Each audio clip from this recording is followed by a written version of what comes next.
Hello, everyone. This is Pastor Lawrence Taylor of the Kenilworth Baptist Church speaking, and this is Reflection on the Scripture.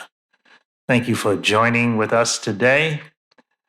Today, I want to talk about Juneteenth and the importance that holiday is to the African American community. Let me read a few passages from the Bible. In the Gospel of John, chapter 8, beginning at verse 31, it reads, "So Jesus was saying to those Jews who had believed him, 'If you continue in my word, then you are my disciples, and you will know the truth, and the truth will make you free.' They answered him, 'We are Abraham's descendants and have never yet been enslaved to anyone. How is it that you say you will become free?' Jesus answered them, 'Truly, truly, I say to you, everyone who commits sin is the slave of sin. The slave does not remain in the house forever. The son does remain forever. So if the Son makes you free, you will be free indeed.'"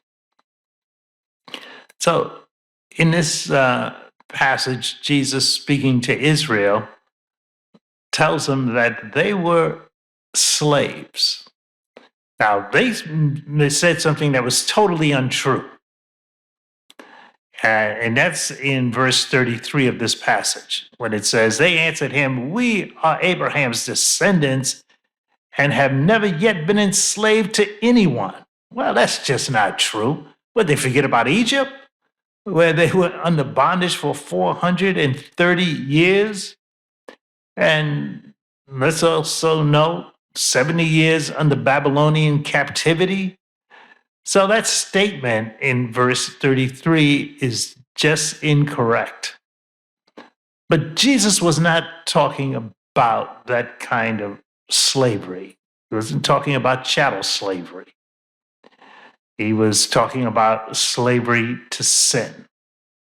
That's why Jesus answers them in verse 34, "Truly, truly, I say to you, everyone who commits sin is the slave of sin." Now, the notion of freedom or liberation is something that has reverberated throughout history in the minds of human beings, because human beings, because of depravity, have always enslaved other human beings. In the United States, because we had chattel slavery. Before chattel slavery, we had what's known as indentured servitude, but then eventually that morphed to chattel slavery, where a person was born into slavery and remained a slave for the rest of his or her life, merely because of the color of the skin. In 1863, Abraham Lincoln, 16th President of the United States, issued an executive order, the Emancipation Proclamation. That proclamation said that slaves who resided in states that were in rebellion to the Union are now free. Well, it didn't free slaves who were in the border states, like in Delaware and Kentucky and Maryland. It didn't free those slaves. In fact, over 600,000 of them remained in slavery because the Emancipation Proclamation did not apply to them. Interesting thing that Lincoln did offer reparations, but he offered reparations to slave owners in the border states. He said, "Look, if you take off financial compensation that the government will offer you for each one of your slaves, you set them free, that would be a reparation for setting your slaves free." So the only people who were ever offered reparations were slave owners. The slaves themselves who did the labor, they were never offered reparations. That's a side note. But in terms of this Emancipation Proclamation, you have to acknowledge the fact that slaves did not, I mean, the slave owners did not just automatically set the slaves free, because this was issued by Lincoln. Lincoln was not recognized as their president. 11 states seceded from the Union beginning in 1860 with the election of Abraham Lincoln. The major issue for that secession was slavery.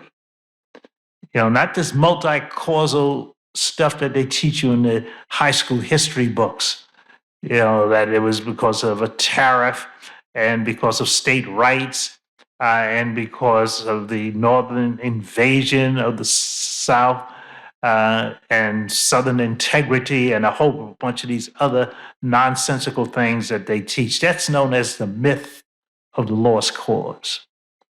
Myth of the lost cause simply is a rationalization that the architects of the Civil War came up with after they lost the war. That's what they came up with. They came up with this mythology that the cause of the Civil War was slavery. I mean, so that the cause of the Civil War was multi-causal. Slavery was just one issue, but it wasn't the only issue. No, it was the issue. It was the only issue. Now, I can offer ample evidence for that. First of all you have to do is look at the secession notes that were left behind after every state seceded. Every state that seceded had a convention. It's known as a secessionist convention. And in every one of those notes, whether you're talking about Louisiana, Mississippi, Alabama, South Carolina, in every one of them, they said the reason why they are seceding from the Union is because of slavery. They didn't even mention anything like a tariff.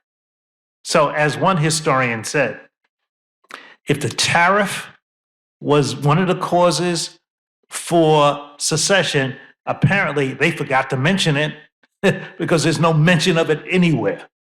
But slavery is all over the place. So it is clear that it was slavery. Abraham Lincoln said it was slavery. Abraham Lincoln said the sine qua non of the Civil War is slavery.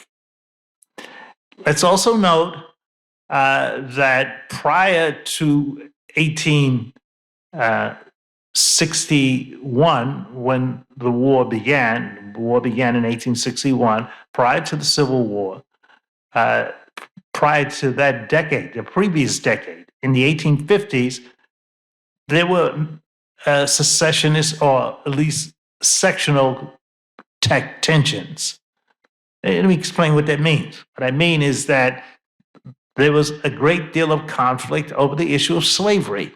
In 1850, they had what's known as the 1850 Compromise, where California comes into the state, into the Union as a free state. Well, to compensate for that, they also brought in a fugitive slave law, the most stringent fugitive slave law in the history of this country, where they deputized people from all over the country to capture Blacks and bring them back to slavery. And it didn't matter if some of these Blacks were free. They captured free Blacks, claimed they were slaves, and took them as captives and brought them back to the South because they were given compensation for this. This is known as the Fugitive Slave Act of 1850. 1852, you had the publication of Uncle Tom's Cabin, the most popular novel at that time. It was about abolitionism. 1854, you had the creation of the Republican Party.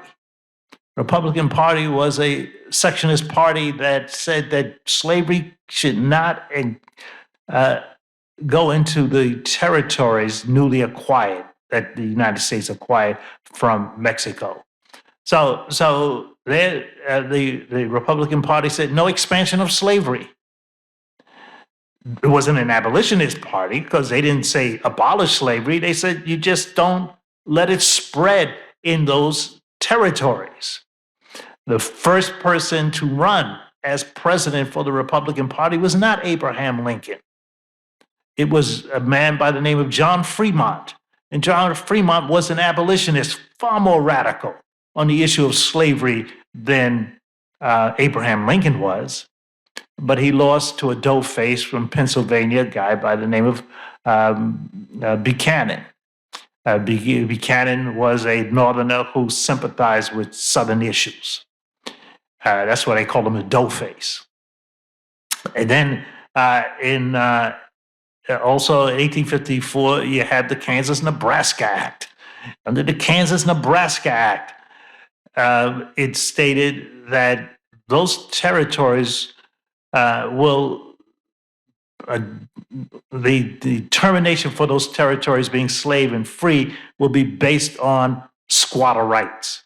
In other words, the people who occupy that territory first, they will be given a referendum, and if they vote in favor of slavery, then the territory becomes a slave territory. If not, it will be a free territory. So both camps, both abolitionists and those who were pro-slavery, rushed into Nebraska and into Kansas, and war broke out between them. You had the Potawatomi Massacre with John Brown, where he killed pro-slave people. That's right, the minister, or reverend. Him and his sons went into the house and they took out an axe and they cut those people up. I mean, so you had that conflict. You had the liberty laws. Liberty laws said that states or municipalities can resist the Fugitive Slave Act. They tried to take a man in Massachusetts, in Boston, Anthony Burns. They said he ran away from slavery. It almost caused a war when they tried to take Anthony Burns. In 1857, you have the Dred Scott decision. Dred Scott decision, where a slave was taken from a slave state, brought into a free state, brought back into the slave state. Then he freed for his freedom. He sued for his freedom because he said that once he was taken into free territory, he should have been emancipated. Well, under Roger Taney, the Chief Justice of the Supreme Court, Roger Taney, wrote the ruling. This was the prevailing decision of the Supreme Court, known as the infamous Dred Scott decision. He said that Dred Scott had no standing to bring this lawsuit because he was a black man, and no one of his hue, of his color, could be considered a citizen of the United States. So he lost that case. 1858, you got the Lincoln-Douglas debates in Illinois, where Lincoln is running for the Senate against Stephen A. Douglas. Stephen A. Douglas won, but they debated the issue of the Kansas-Nebraska Act and the Dred Scott decision. 1859, you have the John Brown raid. John Brown took some of his men. They attacked the arsenal at Harper's Ferry. Their plan was to take all the guns out, arm the slaves. Now, John Brown was a white man. Arm all the slaves, and they're going to shoot their way to freedom. And of course, they failed, and I'm ashamed to say it was a black man who squealed on them. Okay, so, okay, that's a whole different story. And in 1860, when Lincoln is elected president of the United States, South Carolina immediately secedes from the Union, and 10 other states follow pursuit. So everything was about slavery. That's what it was all about. These people who want to create these myths and retell the story, they need to listen to all the major historians on this period. There is not one major historian of this period who will give you this multi-causal myth. They will all say that there was one cause of the Civil War, and that was slavery. Well, going back to Juneteenth, what happened is that the slaves did not, well, that's debatable. They say they didn't get the news about their freedom. But even if they had the news about their freedom, the slave owners were not about to let them go. Why would they do that? They weren't going to listen to Lincoln. Jefferson Davis was their president. Alexander Stephens was their vice president. Why would they listen to Lincoln? So the only way those slaves got free is that they ran away when they got the news, and they ran away into the Union camps when the Union camps were nearby. Or the Northern troops into those areas, and there they were set free. But in this territory in Texas, it wasn't till the troops entered 2.5 years after the issuing of the Emancipation Proclamation, that is June 19th, 1865, that they got word of it, and that is how they got free. And since that time, Blacks have celebrated this holiday. Whether the federal government declared it a holiday or not is irrelevant. They still celebrated the holiday. It so happens by the good graces of Joe Biden that he declared it a national holiday. I mean, he can do more than just give us a national holiday, but I won't get into that. But the point is that that holiday was always celebrated because word got out throughout all the states. And that's why people have celebrated this holiday. So let's dispel some myth here. This is not an insignificant day. June 19th is not insignificant. And number two, it is nothing to be ashamed about. Right? The slaves could not just walk away from the plantations without facing the tyranny of their slave masters. And three, when they got news of it, they celebrated. And so it is something to be celebrated. 4th of July really is not a holiday for Black folks to be celebrating. As Frederick Douglass said in that great speech that he gave in 1852, what is your 4th of July to the American slave? It just reveals your hypocrisy. So that's not a great holiday for Black folks. I know, a lot of us are glad because we got the day off and we can eat some barbecue, but other than that, it's not commemorable in that respect because for a large part of the history of this nation, when they were celebrating July 4th, Black folks were still in chains. The old expression what Patrick Henry said, give me liberty or give me death. And the slave said, yeah, me too. So Juneteenth is an important holiday.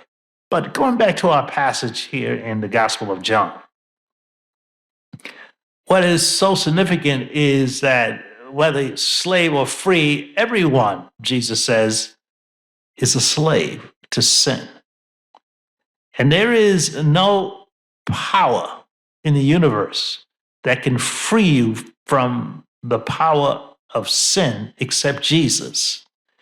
That is why Jesus says in this passage in verse 36, so if the Son makes you free, you will be free indeed. Well, the Jews who were speaking to Jesus didn't recognize what he was talking about, but what Jesus said to them is that I'm offering you real freedom, not merely from human bondage, but from the bondage of slavery. And he says, only I can do that. And they didn't recognize the offer that he made. Point is that you should recognize the offer that Jesus is making. For whom the Son sets free is free indeed. So thank you for listening. I hope this has been beneficial, and we'll see you next time. Hallelujah.